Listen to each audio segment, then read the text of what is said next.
Something vanished from Europe in 1914, and nobody wants to talk about it. Not gold, not art, not even lives. Sound itself.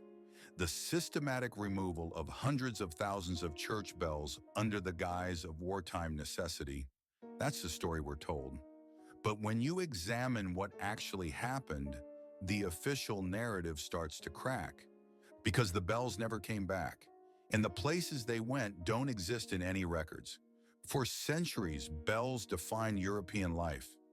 Every village, every town, every city organized itself around their rhythm. They marked hours, warned of danger, called people to prayer, celebrated peace. From the smallest hamlet to the grandest cathedral, bells created a sonic landscape that united entire continents. Their tones weren't random. Master craftsmen spent lifetimes perfecting alloys, testing frequencies, tuning each bell to harmonize with others across vast distances.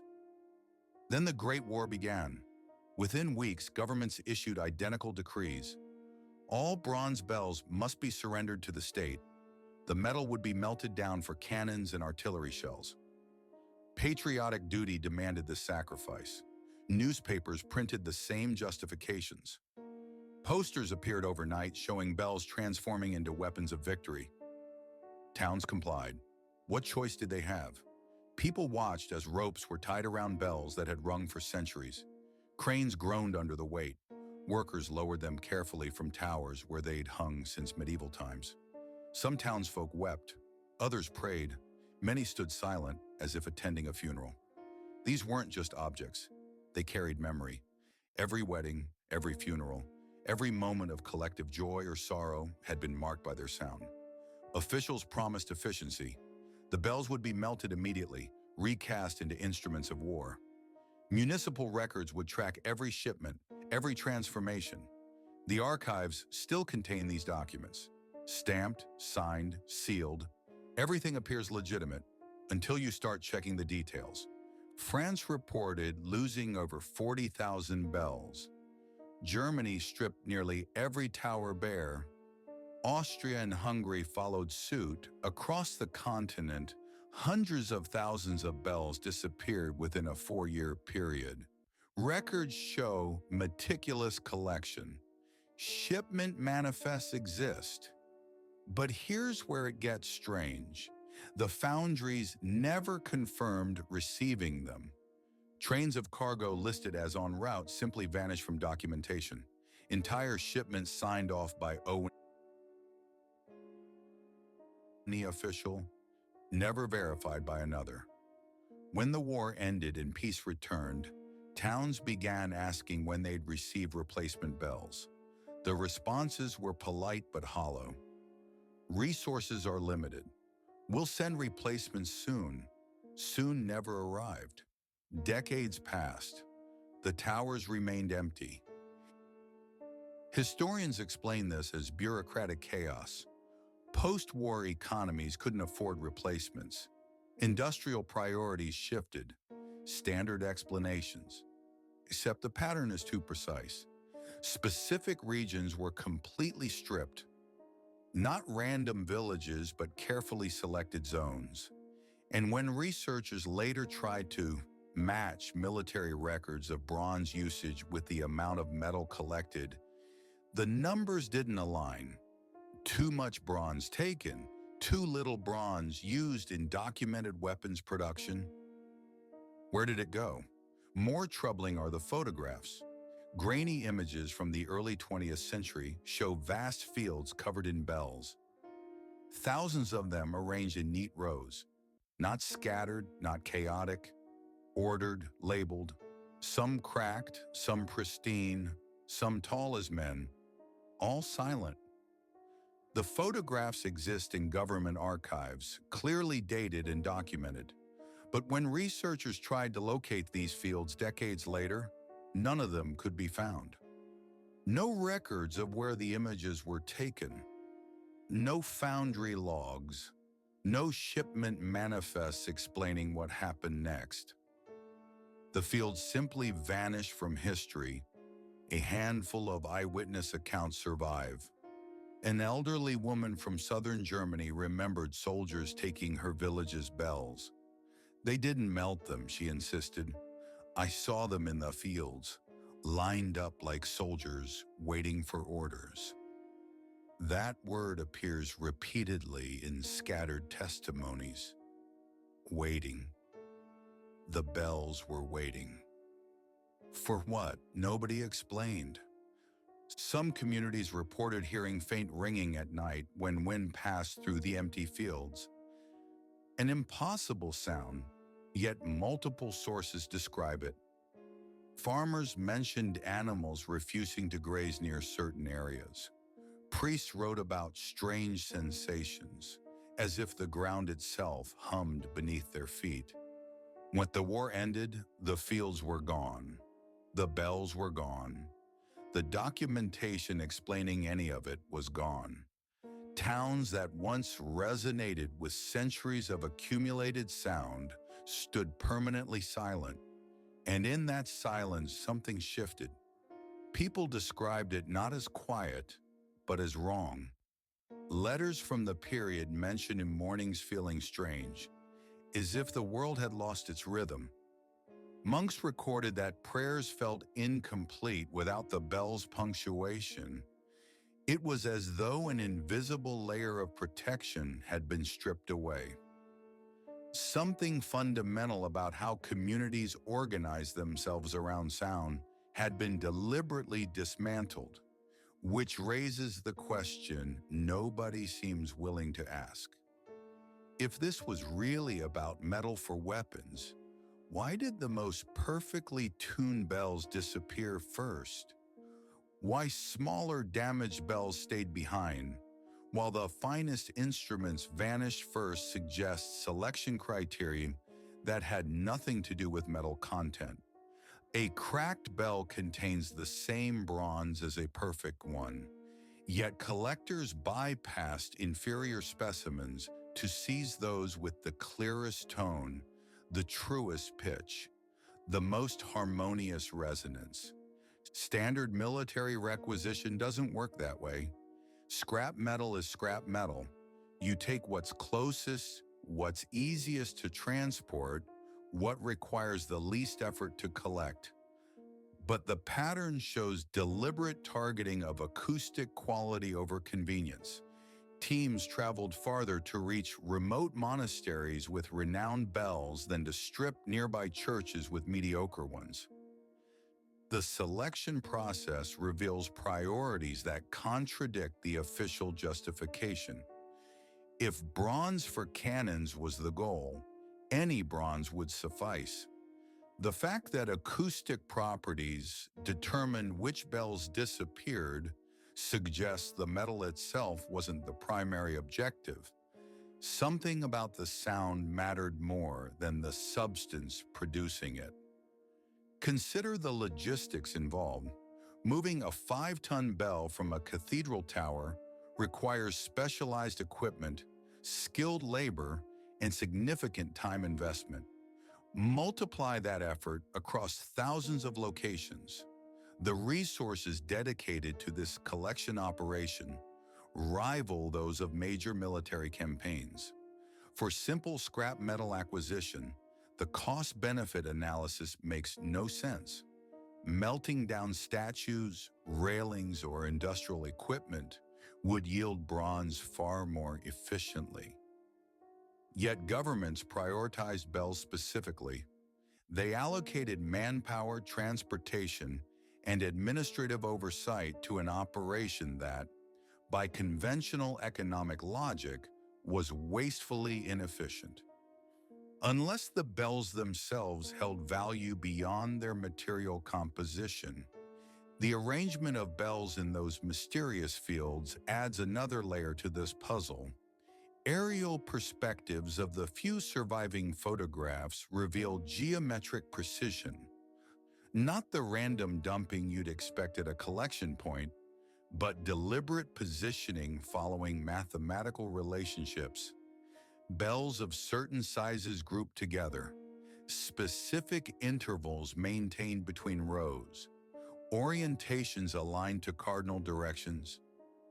This level of organization requires planning and purpose. Someone designed those layouts. Someone understood what they were creating when they positioned thousands of resonant bronze objects in specific spatial relationships. The question becomes whether those arrangements were purely logistical or served some other function entirely.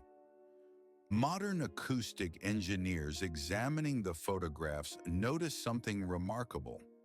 The spacing between bell rows corresponds to wavelength intervals. If those bells had been struck simultaneously, the resulting interference patterns would create zones of amplification and cancellation across the entire field. Standing waves would form.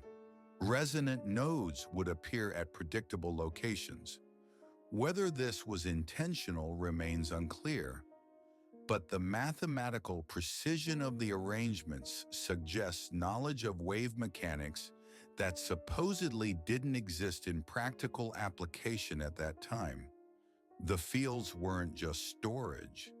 They were potentially functional acoustic arrays, though what function they might have served stays unexplained. Then there's the timing. The bell collection began before major combat operations, before trench warfare consumed resources, before desperate metal shortages justified extreme measures.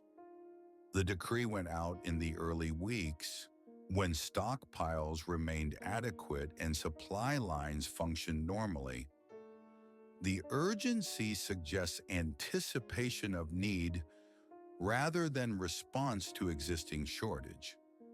Some researchers have noted that the collection accelerated in specific regions just before those areas experienced significant upheaval. Bells vanished from Belgium weeks before invasion. Austrian towers were stripped months before the empire's collapse. Eastern European bells disappeared in the year preceding revolutionary violence, almost as if someone knew which regions would soon descend into chaos and wanted those particular bells removed beforehand. Correlation doesn't prove causation. Geographic targeting might reflect purely strategic considerations. But when you map the collection timeline against subsequent events, uncomfortable patterns emerge. The bells that vanished first came from areas that would later see the most dramatic social and political transformation. What makes this especially strange is how thoroughly the operation was documented in its collection phase, yet how completely records vanish regarding the bell's final disposition. Shipping manifests exist. Transfer orders survive. Itemized inventories list thousands of individual bells by weight, size, and origin. Then the paper trail ends abruptly, not gradually, not through typical archival decay. The documentation stops at a specific point, as if someone drew a line and said nothing beyond this moment gets recorded. The bells arrived at collection points. They were arranged in fields. And then historical records go silent about what happened next. Government archives should contain foundry receipts, melt logs, production records showing those bells transformed into weapons. Those documents don't exist. Not lost, not damaged, never created. The administrative infrastructure that meticulously tracked collection simply ceased functioning when it came time to document the next phase. That selective documentation failure points toward intentional concealment. You don't accidentally lose records for an operation this massive while maintaining perfect documentation of everything leading up to the gap. Someone decided what would be recorded and what wouldn't. Someone determined that future researchers would find detailed evidence of bells being collected, but no evidence of what became of them afterward. The silence itself becomes evidence, not of what happened, but that whatever happened was significant enough to warrant systematic erasure from the historical record. Modern attempts to replicate what those fields might have accomplished run into immediate obstacles. You can arrange bells in geometric patterns. You can calculate interference zones. But without knowing the exact alloy compositions, the precise tuning of each bell, or the intended activation sequence, you're working blind. It's like finding sheet music written in a language you don't speak and trying to perform the symphony anyway. Some researchers have attempted small-scale reconstructions. They position bells according to the spacing ratios visible in surviving photographs.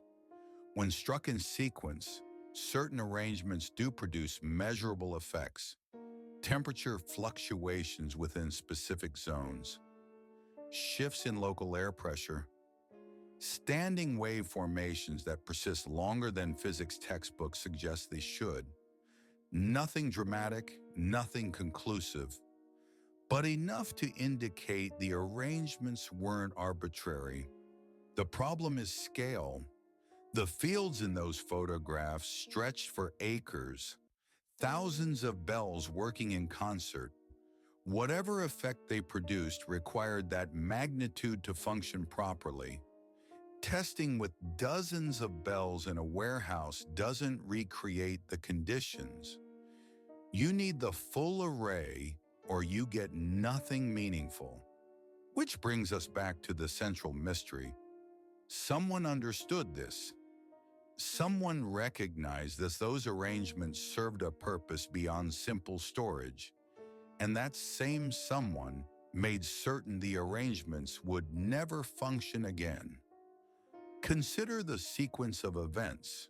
Bells collected systematically, transported to specific locations, arranged in precise geometric patterns, photographed extensively, then all records of their final disposition erased. That's not bureaucratic incompetence. That's methodical dismantling of something specific.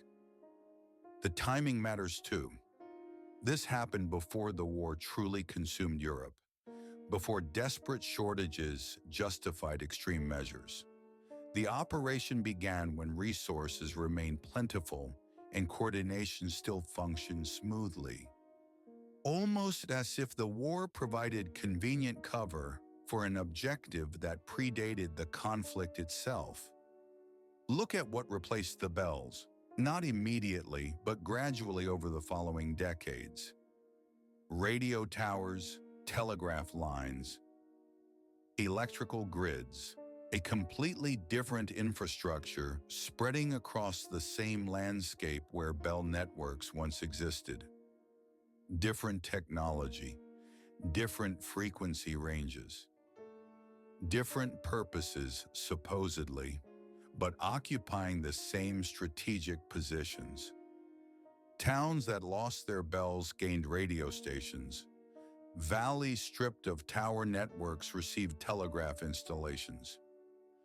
The new systems followed similar geographic logic but operated on principles that kept populations connected through mechanical means rather than acoustic resonance.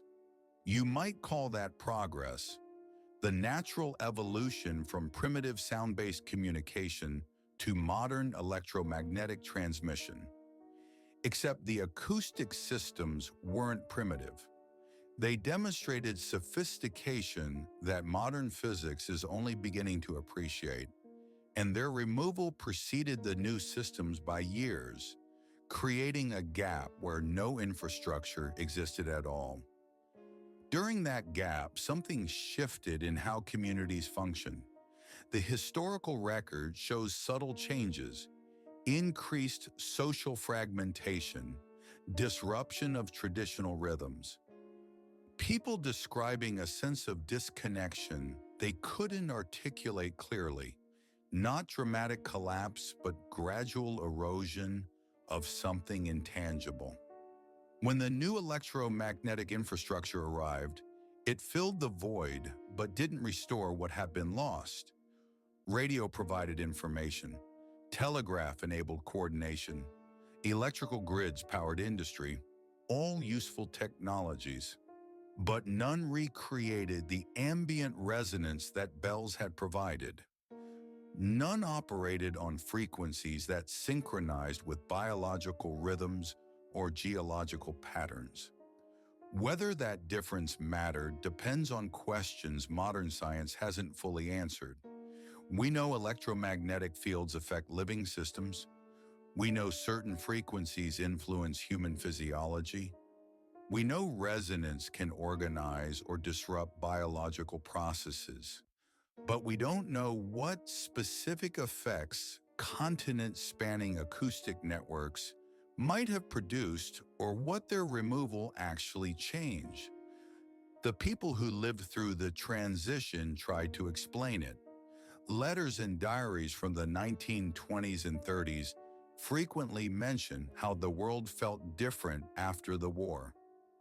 Historians attribute this to trauma, to the scale of devastation, to social upheaval, all valid factors, but the descriptions often focus on sensory experience, the quality of silence, the texture of air, the rhythm of days, things that acoustic infrastructure would directly influence.